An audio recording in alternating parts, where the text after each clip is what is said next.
পেয়ারা হাজিরিন, নিশ্চয়ই আপনারা জানেন মুহররমের মুবারক বরকতের সময় এই মাসটাকে আল্লাহ রাব্বুল আলামিন শাহরুল্লাহ বলেছেন। এই মাসটা আল্লাহর মাস। আমার আল্লাহ যেমন দামি, আল্লাহর মাসটা এমন দামি। 4টি মাসে আল্লাহ রাব্বুল আলামিন যুদ্ধ বিগ্রহকে হারাম করেছেন।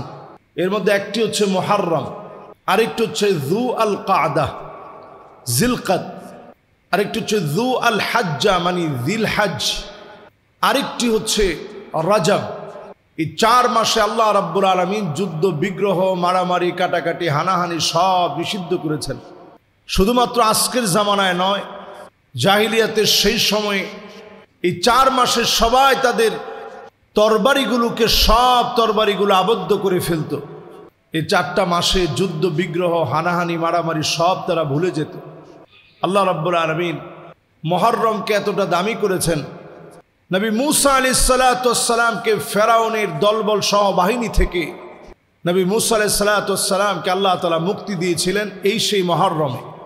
নবী মুসা আলাইহিস সালাতু ওয়াস সালাম লোহিত সাগরের সামনে যখন আর যাওয়ার মতো কোনো জায়গা নাই, বান্দার পিঠটা যখন দেওয়ালের সঙ্গে ঠেকে যায়, বেরোবার মতো যখন কোনো রাস্তা না থাকে, তখনই যিনি বান্দাকে পথ দেখায়, রাস্তা বের করে দেন, তিনি কে? নবী মুসা আলাইহিস সালাতু ওয়াস সালাম লোহিত সাগর সামনে 3 দিক থেকে ফেরাউনের বাহিনী ঘেরাও করে ফেলেছে। ডানে বামে পিছনে ফেরাউনের বাহিনী, সামনে বিশাল উত্তাল ঢেউ সহ লোহিত সাগর। সঙ্গী সাথীরা সবাই বলল, নবী মুসা আজকে তো ধরা পড়ে গেলাম। নবী মুসা আলাইহিস সালাম সামান্য বিচলিত হন নাই। নবী মুসা আলাইহিস সালাম বললেন, কাল্লা ইন্না মাইয়া রাব্বি সায়াহদিন।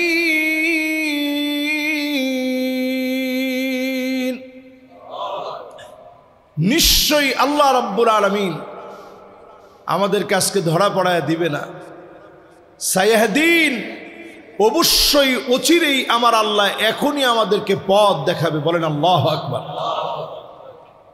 এই সেই মুহররম, যে মুহররমে আল্লাহ রাব্বুল আলামিন নবী মুসা আলাইহিস সালাতু ওয়াস সালামকে ফেরাউনের কবল থেকে শুধু হেফাজত করেন নাই, গোষ্ঠী শুদ্ধা ফেরাউনকে আল্লাহ তাআলা শেষ করে, লোহিত সাগরের ভিতরে ডুবায়া শেষ করে, আল্লাহ রাব্বুল আলামিন ওই সাগরের ভিতরে উত্তাল ঢেউয়ের ভিতরে রাস্তা বানিয়ে নবী মুসা আলাইহিস সালাতু ওয়াস সালাম তার সঙ্গ সাথী যারা ছিল, সঙ্গী সাথীদেরকে আল্লাহ তাআলা পথ দেখিয়েছিলেন। এই সেই মুহররমে, এই মুহররমে অসংখ্য ঘটনার ভিতরে সবচেয়ে বেদনা বিদুর সম্মানিত মুহররমের পদমর্যাদাকে ধ্বংস করার জন্য ইতিহাসের কুলুষিত অধ্যায়, নিকৃষ্ট ব্যক্তি ইয়াজিদ কর্তৃক নবী পরিবারের সবচেয়ে দামি কলিজার টুকরা হুসাইন রাদিয়াল্লাহু তাআলা আনহুকে কারবালার প্রান্তে নির্মমভাবে শহীদ করা হয়। নবী পরিবারের 1জন 2জন নয়, বেদনা বিদুর বিষয় হচ্ছে নবী করিম সাল্লাল্লাহু আলাইহি ওয়াসাল্লাম যেই নাতিকে সবচেয়ে বেশি আদর করত, যার অবয়ব ছিল নবী করিম সাল্লাল্লাহু আলাইহি ওয়াসাল্লামের অবয়বের সাথে মিলা, যিনি নবী করিম সাল্লাল্লাহু আলাইহি ওয়াসাল্লামের আদর এতটা পেয়েছিলেন, প্রায় সময় নবী করিম সাল্লাল্লাহু আলাইহি সাল্লাম দেখতেন নাতি খেলতেছে, নবীজি ওই খেলার ভিতরেই জড়ায় ধরতেন, ফায়াল সুবুহু, নবীজি নাতির ঠোঁটের মধ্যে চুমু দিতেন, নাকটার মধ্যে চুমু দিতেন, কপালটার মধ্যে চুমু দিতেন। আল্লাহর নবীর 2টা বাহন ছিল, কসওয়া এবং আদবা, 2টা উট ছিল নবীজির। নাতিরা বায়না ধরলেই নবীজি উট নিয়ে চড়াইতেন। যখন নবীজির ঘরের ভিতরে বায়না ধরতো, এখন আমাদেরকে চড়াও, নবীজি নিজেই নাতিদেরকে কাঁধের মধ্যে উঠাতেন। এরপরে নবীজি নাতিদেরকে একটু আদর দিতেন। নামাজের সিজদায় নবীজি চলে গেছেন, 2 নাতি এসে নবীজির পিঠের উপর চড়ছে। নবীজি সিজদা থেকে উঠে নেয়, না জানি নাতিরা ব্যথা পাবে। যেই খুতবা প্রদান করতে গিয়ে নবীজি কাউকে কথা বলতে নিষেধ করেছেন, সেখানে নাতিরা যখন আসছে দুইজনরে দুই হাতে নবী উঁচা করে ধরে তারপরে খুতবা দিচ্ছেন। এতটা আদর করতেন নবী করিম সাল্লাল্লাহু আলাইহি সাল্লাম। হুসাইন রাদিয়াল্লাহু তাআলা আনহু ছিল ইয়াজিদের চাইতে 22 বছরের বড়। কত বছর? ইসলামের একটি বেসিক বিষয় হচ্ছে, যে লোক সম্মানিত ব্যক্তিকে সম্মান করতে পারে না, যে লোক বড়দেরকে ইজ্জত করতে পারে না, ছোটদেরকে যে লোকটা স্নেহ করতে পারে না, নবীজি বলতেছেন ফালাইসা মিন্না, ওই লোকটা আমি নবীর দলভুক্ত হতে পারে না। তাহলে ইয়াজিদের চাইতে হুসাইন রাদিয়াল্লাহু তাআলা আনহু বড় ছিল কত বছরের? 22 বছরের বড় ছিল। 61 হিজরি সনে আজকের যেমন একটা মহররম, এইরকম একটা মহররমের 10ই মহররম ছিল জুমাবার। মুসলিম উম্মার জন্য জুমাবার হচ্ছে সবচেয়ে সম্মানিত একটি বার, সাইয়্যিদুল আইয়াম। আজকে পুরো একটা সপ্তাহের ভিতরে সবচেয়ে দামি দিন হচ্ছে জুমাবার। এই দিনে নবী করিম সাল্লাল্লাহু আলাইহি সাল্লামের দৌহিত্র নু'মান বিন বশীর রাদিয়াল্লাহু তাআলা আনহু যখন চিঠি লিখলেন, ইয়াজিদ আমাকে গভর্নরের পদ থেকে সরিয়ে দিয়ে সেখানে মদখোর উবাইদুল্লাহ বিন জিয়াদকে দায়িত্ব দিয়েছে। অসংখ্য চিঠি পাওয়ার পরে নিশ্চিত জেনেও কোনো না কোনোভাবে বিপদের সম্মুখীন হতে পারি, এটা জেনেও নবী করিম সাল্লাল্লাহু আলাইহি সাল্লামের দৌহিত্র প্রসিদ্ধ কারবালার প্রান্তে গিয়ে উপস্থিত হলেন। কারবালার প্রান্তে যখন গেলেন, জুমাবার হুসাইন রাদিয়াল্লাহু তাআলা আনহুকে সর্বপ্রথম হুসাইন রাদিয়াল্লাহু তাআলা আনহুর কানের ভিতরে আওয়াজ আসলো। উনি কানের ভিতরে শুনতেছিলেন হাউজা নামক একজন ব্যক্তি, আব্দুল্লাহ বিন হাউজা নামক ব্যক্তি, প্রসিদ্ধ নিকৃষ্ট ব্যক্তি ছিল সেই জামানা। সে হুসাইন রাদিয়াল্লাহু তাআলা আনহুকে তাঁবুর পাশ দিয়ে যাচ্ছিল আর বলতেছিল, জাহান্নামের শুভ সংবাদ নাও হুসাইন। হুসাইন রাদিয়াল্লাহু তাআলা আনহু বললেন, কাল্লা ইন্নী আকদিমু ইলা রাব্বির রহিম, আমি আমার মালিকের দিকে অগ্রসর হচ্ছি। শাফিঈম মুতা, অনেক দিন হয় নানাজিকে দেখি না, নানার দিকে অগ্রসর হচ্ছি। হুসাইন রাদিয়াল্লাহু তাআলা আনহু বুঝে ফেললেন আজকের দিনটা জীবনের শেষ সময় হয়ে যেতে পারে। হাউজা যখন এসে বলল, হুসাইন রাদিয়াল্লাহু তাআলা আনহু ভয় পান নাই। তিনি জানায় দিলেন, ইন্নী আকদিমু ইলা রাব্বির রহিম, আল্লাহর দিকে আমি এগিয়ে যাচ্ছি। শাফিঈম মুতা, নানাজির সঙ্গে দেখা হয়ে যাবে। অনেক দিন ধরে নানাজির সঙ্গে দেখা নাই, অনেকগুলা দিন হয়ে গেছে নানাজিরে দেখি না, আজ মনে হয় দেখা হয়ে যাবে। নুসাইর পুত্র মালিক এসে ইমাম হুসাইন রাদিয়াল্লাহু তাআলা আনহুর মাথা মুবারকের মধ্যে আঘাত করলে তিনি পড়ে যান। কষ্ট করে উঠে আবার তাঁবুর ভিতরে ফিরে যান। নুসাইর পুত্র মালিকের আঘাত ইমাম বড় কষ্ট পান।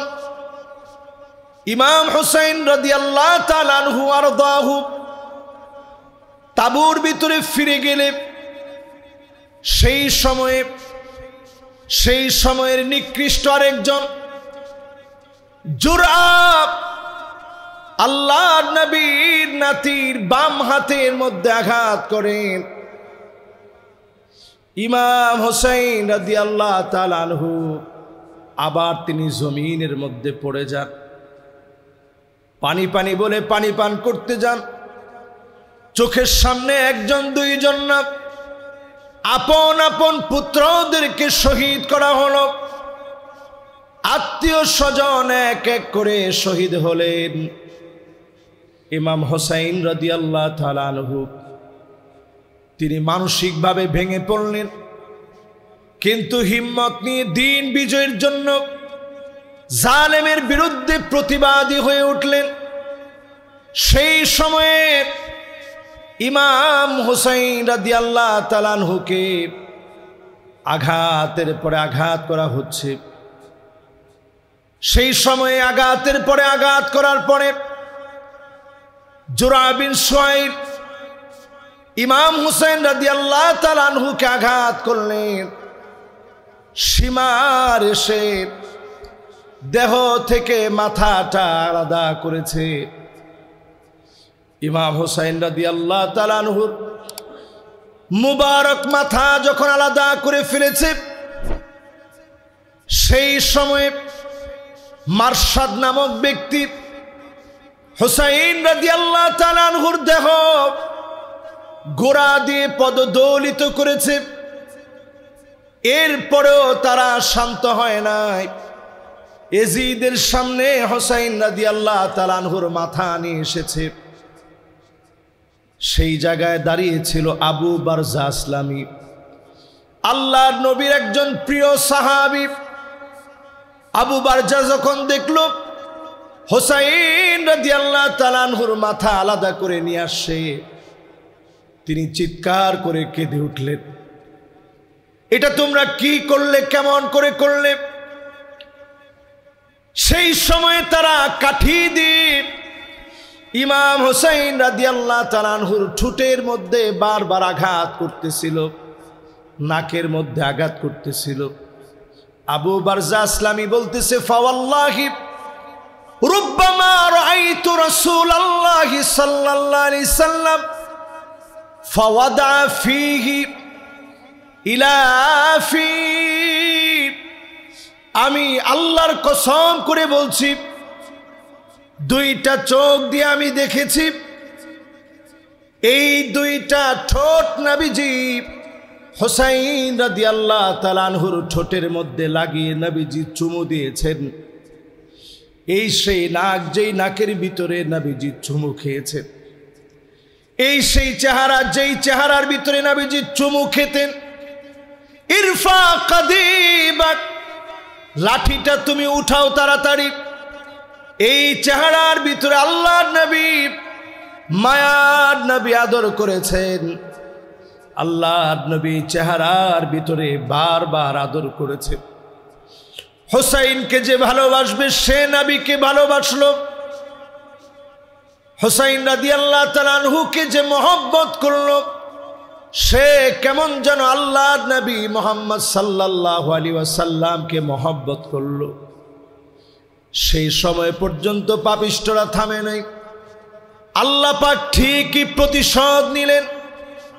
অল্প কিছুদিনের মাথায় নিকৃষ্ট পাপিষ্ঠ ইয়াজিদকে, তার গোষ্ঠীকে নিশ্চিহ্ন করলেন। আর হুসাইন রাদিয়াল্লাহু তাআলা আনহুর উত্তরসূরিদেরকে আজ পর্যন্ত যিনি জীবিত করে রাখলেন তিনি কে? এই যে যতগুলো নাম বললাম, জুরআহ, একজন মুসল্লির নাম এখানে আছে, কিন্তু হুসাইন এই মসজিদের ভিতরে আছে। দেখি কার নাম হুসাইন, দেখি।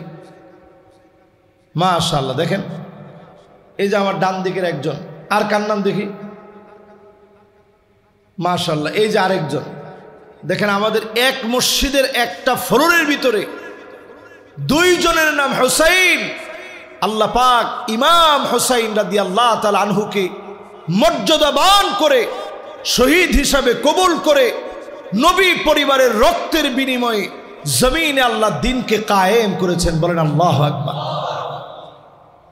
অনেকে দেখবেন ইয়াজিদরে খুব মহব্বত করে। ইয়াজিদের ব্যাপারে কথা বলতে একটু সাবধানতা অবলম্বন করে কথা বলে। ইয়াজিদের ব্যাপারে আপনি অসাবধান হয়ে কথা বললে আপনার ঈমানের ত্রুটি হবে না, তবে নবী পরিবারের ব্যাপারে অসাবধান হয়ে কথা বললে আপনার ঈমানের ভিতরে ত্রুটি হবে। ঠিক কিনা বলে? এই যে আমরা আজকে দরুদ শরীফ পড়লাম, দরুদ শরীফের ভিতরে আমরা কি পড়ছি? আল্লাহুম্মা সাল্লি আলা মুহাম্মদ ওয়া আলা আলি মুহাম্মদ। নবীজির উপরে আল্লাহ আপনি শান্তি বর্ষান, নবী পরিবারের উপরে আল্লাহ আপনি শান্তি বর্ষিত করুন। এইখানে দেখেন দরুদ শরীফের ভিতরে দুইটা বিষয়। আল্লাহর নবীর উপরে আমরা শান্তি কামনা করলাম, নবী পরিবারের উপরে শান্তি কামনা করলাম। কামা সাল্লাইতা আলা ইব্রাহিম ওয়া আলা আলি ইব্রাহিম, ইব্রাহিম আলাইহিস সালাতু ওয়াস সালামের উপরে আল্লাহ আপনি শান্তি বর্ষিত করুন। ইব্রাহিম আলাইহিস সালাতু ওয়াস সালামের পরিবারের উপরে শান্তি বর্ষিত করুন। তাহলে আমার নবীর নাম আসছে দুইবার। দরুদ শরীফের প্রথম অংশে নবীর নাম কয়বার? ইব্রাহিম আলাইহিস সালামের নাম কয়বার? এরপরে আমরা বলতেছি ইন্নাকা হামিদুম মাজিদ, নিশ্চয় আল্লাহ তুমি হামিদুন মানে প্রশংসিত, মাজিদুন মানে চিরসম্মানিত। তাহলে আল্লাহর নাম কয়টা? আল্লাহর নাম আসছে দুইবার, হামিদুন মাজিদুন, দুইটা আল্লাহর নাম। নবী করিম সাল্লাল্লাহু আলাইহি সাল্লামের নাম আসছে দুইবার। ইব্রাহিম আলাইহিস সালাতু ওয়াস সালামের নাম আসছে। এরপরে দরুদ শরীফের দ্বিতীয় অংশে আসেন আল্লাহুম্মা বারিক আলা মুহাম্মদ ওয়া আলা আলি মুহাম্মদ। কয়বার আসছে? দুইবার। কামা বারাকতা আলা ইব্রাহিম ওয়া আলা আলি ইব্রাহিম, আল্লাহ আপনি নবীর পরিবারের উপরে বরকত দেন, নবীর উপরে আল্লাহ আপনি বরকত দেন। ইব্রাহিম আলাইহিস সালাতু ওয়াস সালামের উপরে আল্লাহ আপনি বরকত দেন, ইব্রাহিম আলাইহিস সালামের পরিবারের উপরে আল্লাহ আপনি বরকত দেন। তাহলে নবীর নাম কয়বার? এখানেও নবীর পরিবার আছে। এরপরে শেষে এসে ইন্নাকা হামিদুম মাজিদ, হামিদ আল্লাহর নাম, মাজিদ আল্লাহর নাম। আল্লাহর নাম কয়বার? পুরা দরুদ শরীফটার ভিতরে আমরা একটু তাকাইলে দেখব আল্লাহ পাকের নাম 4 বার, নবীজির নাম, ইব্রাহিম আলাইহিস সালামের নাম। এর মধ্যে 4 বারের ভিতরে আপনি চিন্তা করেন পরিবারের কথা 2 বার বলা হয়েছে, শান্তির কথা বলা হয়েছে, বরকতের কথা বলা হয়েছে। এই নবী পরিবারের সঙ্গে যার সম্পর্ক থাকবে ওই লোকটা দুনিয়ার জীবনে সফল। হাদিসের ভিতরে নবীজি বারবার আহলে বাইতের মহব্বতের কথা বলছেন। কোরআনুল কারীমের একটি আয়াত যথেষ্ট নবীজির পরিবারের প্রতি মহব্বত কত দামি এটা বোঝার জন্য। আন-নাবিয়্যু আওলা বিল মুমিনিনা মিন আনফুসিহিম, আল্লাহ পাক জানায় দিলেন নবী তোমাদের কাছে যেন পরিবারের চাইতে আপন হয়ে যায়, জীবনের চাইতে আপন হয়ে যায়। যেই নবীর জীবনে কোনোদিন দেখি নাই, সেই নবী জীবনের চাইতে দামি কেমনে হবে? যদি আপনি নবীজিকে জীবনের চাইতে আপন বানাতে চান, নবীজির মহব্বত বুঝার চেষ্টা করেন, কি পরিমাণ মহব্বত নবী করেছেন।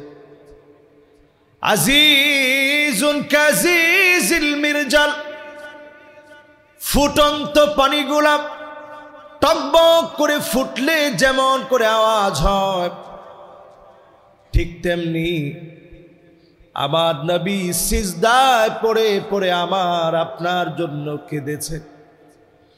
ফুপিয়ে ফুপিয়ে নবীজি কাঁদতেন। এই আমার আপনার জন্য নবী কাঁদলেন।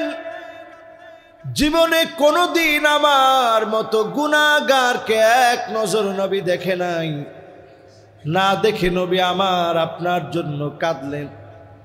সিজদায় পড়ে নবীজি চোখের পানি ছেড়ে কাঁদলেন। নবীজি আমার আপনার জন্য মহব্বত দেখালেন। নামাজের ভিতরে তেলাওয়াত করতে গিয়ে কাঁদলেন। নবী সেই উম্মত যদি নবীকে মহব্বত করে, আল্লাহ পাক সেদিন উম্মতকে দামি বানায় দিবে। কোটি কোটি মানুষের ভিতরে নবীর এই মহব্বতের কারণে নবীর সঙ্গে যিনি জায়গা করে দিবেন তিনি কে? আনতা মা মান আহবাবতা, যাকে আপনি মহব্বত করেন তার সঙ্গে আপনার হাসর হবে। নবীর মহব্বত যার ভিতরে যতটুকুন বেশি আসছে সে আল্লাহর কাছে তত বেশি দামি হবেন। নবীর মহব্বত বৃদ্ধি করার চেষ্টা করেন। এই মুহররমের সিদ্ধান্ত নেন যে নবীজিরে যদি স্বপ্ন দেখতাম, ছোট্ট একটা আমল করবেন সবাই। ঘুমাতে যাওয়ার সময় একটু ওযু বানায়া ডান দিকে ফিরে আপনার গালের নিচে এরকম হাত দিলেন, কিছুক্ষণ ইস্তিগফার পড়লেন, এরপর সূরা ইখলাস পড়লেন, ফালাক পড়লেন, নাস পড়লেন, আয়াতুল কুরসি পড়লেন, এরপর নবীজির নামে কয়েকবার দরুদ শরীফ পড়েন। চোখে ঘুম আসতেছে না, একটু পড়তে থাকেন, সাল্লাল্লাহু আলাইহি ওয়াসাল্লাম, সাল্লাল্লাহু আলাইহি ওয়াসাল্লাম, সাল্লাল্লাহু আলাইহি ওয়াসাল্লাম। এতটুকুন শুধু হাতটা গালের নিচে দিয়ে পড়তে থাকেন। ডান দিকে খুব বেশি সময় তো থাকা সম্ভব না, মানুষ এদিক থেকে সেদিকে ফিরে। আপনি ঘুমের মধ্যে ফিরলেন অথবা এমনিও ফিরলেন, কোনো অসুবিধা নাই। শুধু পবিত্র হয়ে বিছনায় গেলেন, দরুদ শরীফ পড়তে থাকলেন, ওই অবস্থায় আপনার ঘুম চলে আসলো। হতে পারে ওই রজনীতেই আল্লাহর নবীর স্বপ্ন যোগে মোলাকাত করবে। আল্লাহু আকবার। আপনি আমলটা করে দেখবেন, স্বপ্ন যুগে নবীজি মোলাকাত করবে, হতে পারে ওই রাতেই। হাদিসের ভিতরে আসছে, নবীজি বলছেন, মান রাআনি ফিল মানাম, কেউ যদি স্বপ্নে আমি নবীজিরে দেখে, ফাকাদ রাআনি ফিল ইয়াকযা, কেমন যেন স্বচক্ষে সে আমারে দেখল, বাস্তবে আমি নবীরে দেখলো। ফাইন্না শাইতান লা ইয়াতামাসসালু বি ওয়া ফি রিওয়ায়াতিন উখরা ফাইন্না শাইতান লা ইয়াতাশাব্বাহু বি, কারণ শয়তান আমার আকৃতি ধরতে পারে না। যে আমারে দেখলো স্বপ্ন যোগে, কেমন যেন বাস্তবিক আমি নবীরে দেখলো, বাস্তবিক পক্ষে আমি নবীকে দেখলো, সামনাসামনি আমি নবীরে দেখলো। আমি একদিন মাগরিবে নামাজ পড়তে গিয়েছি, একটা বাচ্চা ছেলে ক্লাস 7-এ পড়ে, ইংলিশ মিডিয়ামে। ও আমারে বলতেছে, হুজুর আমি একটা স্বপ্ন দেখেছি। আমি ওর দিকে খুব অবাক দৃষ্টিতে তাকালাম, কি স্বপ্ন দেখছো? বলতেছে, হুজুর আমি ঘরের মধ্যে একটা জায়গায় নামাজ পড়ি, ওখানে একটা জায়নামাজ বিছানো থাকে, তা আমি দেখতেছি কে যেন এখানে নামাজ পড়ছে, গোটা ঘরটা আলোকিত হয়ে গেছে। তা আমি সৌভাগ্যবান এই ছেলের দিকে তাকায়াছিলাম লম্বা সময় নিয়ে। ভাবলাম এই অল্প বয়সে তার কি আমলের কারণে সে এত বড় স্বপ্ন দেখলো। জিজ্ঞাসা করলাম, তুমি কি আমল করছো? বলছে, হুজুর ফ্রান্স যখন নবীজির বিরোধিতা করলো, ওই দিন আমার একটা বিয়ের দাওয়াত ছিল। আমি আমার আব্বারে বলছি, আব্বা আমি বিয়ের দাওয়াতে যাব না, চলেন আপনি আমি সহ নবীর প্রেমে মোহাব্বতে এই মিছিলের মধ্যে আমরা শামিল হব। আল্লাহু আকবার। ওই রজনীতে আমি দেখি কে যেন আমার ঘর আলোকিত করে বসে আছে। নবী করিম সাল্লাল্লাহু আলাইহি সাল্লামের এই মোহাব্বত যার হৃদয়ে যত বেশি হবে সে আল্লাহর কাছে তত দামি হবে। নবীজির এই মোহাব্বত আপনার সন্তানের চাইতে বেশি হতে হবে। লা ইউমিনু আহাদুকুম হাত্তা আকুনা হাব্বা ইলাইহি মিন ওয়ালিদিহি ওয়া ওয়ালাদিহি ওয়ান নাসি আজমাইন। সব মানুষের চাইতে, নিজের সন্তান সন্ততির চাইতে, জীবনের চাইতে, মা বাবার চাইতে নবীজিকে বেশি যদি ভালো না বাসেন, নবীর উম্মতের দাবিদার হতে পারবেন না। আল্লাহর নবীরে মোহাব্বত করেন, দিল থেকে নবীজির মোহাব্বত হৃদয়ের ভিতরে আনেন। এই মোহাব্বত যার যত বেশি হবে ওই মানুষগুলারে যিনি দামি বানায় দিবেন তিনি কে? নবী পরিবারের উপরে মহাব্বত, এটা ঈমানের দাবি। ইজিদের ব্যাপারে আর কয়েকটা কথা বলা সময়ের ভিতরে আমাদের জন্য অত্যন্ত গুরুত্বপূর্ণ বলে আমি মনে করি। আমি আলোচনাটা অনেক বছর আগে লিখেছিলাম, এখনো আমার ডায়েরিতে আছে, ছাত্র জমানায় লেখা। ইজিদ সম্পর্কে পৃথিবীর শ্রেষ্ঠ আলেমদের মতামতটা শুনেন। ইবনে হাজার আসকালানি, আমার মতো সাধারণ সামান্য একজন খতিব না, সহিহ বুখারীর সবচেয়ে নির্ভরযোগ্য ব্যাখ্যা গ্রন্থ লিখেছেন ফাতহুল বারি লিশারহে সহিহিল বুখারী, এটা লিখেছেন ইবনে হাজার আসকালানি। জোরে বলেন আল্লাহু আকবার। এত বড় বিজ্ঞ প্রাজ্ঞ আলেম, ওনাকে জিজ্ঞাসা করা হলো যে আপনি ইয়াজিদ সম্পর্কে কি বলেন? তিনি বলছেন মাকদুহুন ফি আদালাতিহি, সে একটা নিকৃষ্ট মানুষ যার ভিতরে কোনো আদালত নাই, ইনসাফ নাই, যেই লোকটা মানুষের চরিত্রে পড়ে না। পড়েন আল্লাহু আকবার। দেখেন ইজিদের ব্যাপারে ইবনে হাজার আসকালানির বক্তব্যটা কেমন। এরপরে ইয়াজিদের ব্যাপারে আহমদ বিন হাম্বল, এই পৃথিবীর শ্রেষ্ঠ মুহাদ্দিস ফকিহ আলেমদের একজন আহমদ বিন হাম্বল রাহিমাহুল্লাহকে প্রশ্ন করা হলো, আপনি কি কোনো হাদিস ইয়াজিদের কাছ থেকে নেবেন? তিনি বলছেন লা ইয়ামবাগি আইয়ুরা আনহু কিলা লাহু আতাকতুবু হাদিসান ইয়াজিদ, ইয়াজিদের কাছ থেকে কি আপনি কোনো হাদিস নেবেন? সাথে সাথেই তিনি বললেন ক্বালা লা ওয়ালা কারামা, যার কোনো সম্মান নেই তার কাছ থেকে হাদিস নেওয়া যায় না। বলেন আল্লাহু আকবার। এই পৃথিবীর শ্রেষ্ঠ আরেকজন আলেম ইমাম ইবনু হাজার আসকালানির পরে হাফিজ ইবনু জাওজি, তিনি বলছেন লা নুহিব্বুহু, ইয়াজিদের মতো ব্যক্তিকে আমরা ভালোবাসতে পারি না। এরকম নিকৃষ্ট চরিত্রের মানুষ ছিল ইয়াজিদ। হুসাইন রাদিয়াল্লাহু তাআলা আনহু নবী পরিবারের ৭২ জনকে শাহাদতের পিছনে যার মদদ ছিল, হাত ছিল, নিকৃষ্ট ইয়াজিদ এবং উবাইদুল্লাহ বিন জিয়াদ সহ আব্দুল্লাহ ইবনে হাউজা, নুসাইর পুত্র মালিক এবং পাপিষ্ট জুরআ ইবনু সুরাইক, এবং যিনি সরাসরি ইমাম হুসাইন রাদিয়াল্লাহু তাআলা আনহুর মুবারক গলার মধ্যে ছুরি চালিয়েছিলেন, তার নাম ছিল মিনার ইবনু আমর। বর্ষা দিয়ে আঘাত করে তারপরে ছুরি চালিয়েছিলেন, আর সরাসরি মাথাটাকে আলাদা করেছিলেন সীমার। এরপর সেই জায়গাতে আহবাস ইবনু মারসাদ হুসাইন রাদিয়াল্লাহু তাআলা আনহুর দেহের উপর দিয়ে ঘোড়া চালিয়ে দিয়েছিলেন। তাদের প্রতিশোধ নেওয়ার প্রবণতা এমন হয়েছিল, হুসাইন রাদিয়াল্লাহু তাআলা আনহু তাদেরকে মোটেও আঘাত করেনি, কিন্তু হুসাইন রাদিয়াল্লাহু তাআলা আনহুর দেহকে তারা ক্ষত বিক্ষত করেছিল। হুসাইন রাদিয়াল্লাহু তাআলা আনহুর মহব্বতের উত্তরসূরিদেরকে তারা থামায় রাখতে পারে নাই। আজও হুসাইন রাদিয়াল্লাহু তাআলা আনহুর মহব্বতের উত্তরসূরিরা বেঁচে আছে, ইয়াজিদের গোষ্ঠী বেঁচে নাই। ঠিক কিনা বলে?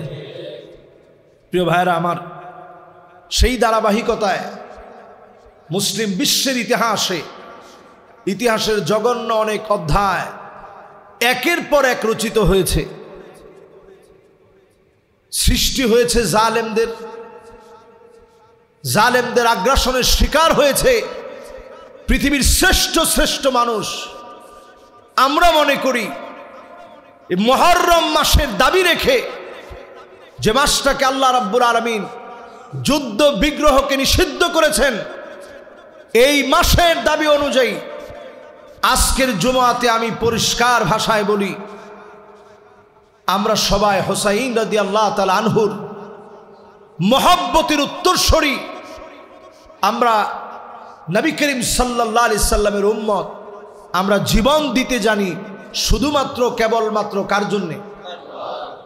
সম্মানিত মুসল্লিয়ানে কেরাম, আমি প্রত্যেক জুমাতে ভালোবাসা রেখেই মসজিদের প্রতি আপনাদের ভালোবাসা আছে বিধায় প্রতি জুমাতে আমি আপডেট দেওয়ার চেষ্টা করি। আমাদের মসজিদের সামনের জায়গার কি হলো প্রতি জুমাতে আপনারা প্রশ্ন করেন। আজকে আসতেও কয়েকজন জিজ্ঞাসা করছেন। আজকের মতো আমরা চূড়ান্ত ভাষায় বলি, রাজুকের সাথে আমরা ফাইনালি একের পর এক আমরা কথা বলেছি। রাজুকের চেয়ারম্যান সাহেব তিনি ডেপুটি একজনকে নিযুক্ত করলেন, তিনি এখন উমরায় গেছেন এবং উমরায় যাওয়ার আগে তিনি আমার সঙ্গে কথা বলছেন। একজন মানুষ উমরায় যেতে পারে, কিন্তু একের পর এক কার্য দিবস নষ্ট করা, তিনি চলে গেছেন আরেকজনকে দায়িত্ব দিয়ে যাবেন। এই দায়িত্ব বোধ না দেওয়ার কারণে এবং না থাকার কারণে আমরা বারবার মনে করতেছি যে কোনো একটা ভাবে যদি আমাদেরকে ঘুরায় ফিরা জায়গা না দেন, এটা আপনারা মনে করেন। আল্লাহর কসম, মুহররম মাসের এই মুবারক সময় ইমাম হোসেন রাদিয়াল্লাহু তাআলা আনহুর যেই চেতনা আমরা আজকের আলোচনায় শুনলাম, ওই চেতনা ইমাম হোসেনের মহব্বতের উত্তরসূরিরা তারাও তাদের হক আদায় করতে জানে, ঠিক কিনা বলেন? এই জন্য আজকে এখান থেকে আমরা পরিষ্কার ভাষায় বলি, এখানে চাইনা প্রজেক্টের যে ভাইয়েরা আছেন, আপনারা আপনাদের জায়গায় চলে যান। করিম গ্রুপকেও পরিষ্কার ভাষায় বলি, আমরা কিন্তু আর সময় নিতে চাই না। মসজিদ একটা শান্তিপ্রিয় জায়গা, আমরা অনেক দিন সময় দেখেছি, আমরা আর সময় নিতে চাই না। ডিজিটাল সার্ভায়ার দিয়ে আমরা আমাদের জায়গা মেপে দেখেছি, সেই সার্ভায়ারের সমস্ত ডকুমেন্ট আমাদের কাছে আসছে। আমরা জায়গা পাবো, এতে কোনো সন্দেহ নাই। যে জায়গা আমরা পাবো 10 বছর তারা জুলুম করে রেখে দিয়েছে, এই জায়গা ইনশাআল্লাহ উদ্ধারের লক্ষ্যে আমরা যদি আপনাদেরকে সাথে রাখতে চাই, আপনারা থাকবেন তো ইনশাআল্লাহ? আমরা সর্বশেষ আর একটা সপ্তাহ অপেক্ষা করে, ইনশাআল্লাহ আর একটা সপ্তাহ অপেক্ষা করে আমরা ইনশাআল্লাহ আমাদের জায়গায় চলে যাব। আমরা আমাদের জায়গা বুঝে নিব, রাজুকের জায়গা বুঝে নিবে, কাগজপত্র অনুযায়ী আমরা আমাদের জায়গায় চলে যাব ইনশাআল্লাহ। পরে দেখবেন যদি আপনারা সবাই সঙ্গে থাকেন, আল্লাহ তাআলার সহায়তা থাকে, মুহররমের এই মুবারক বরকতের সময়ে শাহরুল্লাহর ভিতরে আমরা আমাদের হক ফিরে পাবো, জায়গা ফিরে পাবো ইনশাআল্লাহ পড়ি। এজন্য আপনাদের সবার দোয়া কামনা করছি। পাশাপাশি আমাদের যারা দেশে বন্ধু হিসেবে আসছে, আমাদের মেহমান যারা, সে ভাইদেরকে বলবো তারাও আমাদের এখানে জুমা পড়ে। করিম গ্রুপের লোকজন এখানে জুমা পড়েন। সবাইকে বলবো ভাই, আপনাদের সঙ্গে আমাদের কোনো সংঘাত নেই, কিন্তু মসজিদের 1 ইঞ্চি জায়গা অবৈধ দখলদারের দখলদারিত্ব থাকবে, এটা ইমানদার মুসলমান মেনে নিতে পারে না, ঠিক কিনা বলে? এজন্য ইনশাআল্লাহ আপনারা দোয়ায় শামিল থাকবেন।